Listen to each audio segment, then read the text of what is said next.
Hey guys, so this is how to use the garage door safety release thing. So this, if you want to release it, you just pull this.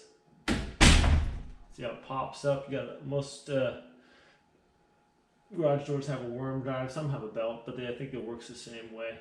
In order to disengage it, you just pull this down. So that's the emergency release there. So if your power's out and you need to get out of your garage, you pull this down, and that allows the garage door to be lifted manually.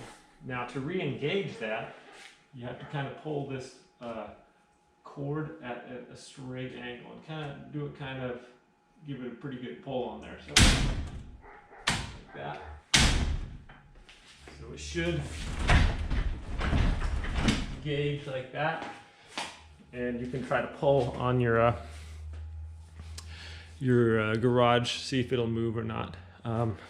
If you do it at kind of just like an angle like that, it's got some of them will just click in place like that. It's pretty easy, but sometimes it's a little bit more difficult.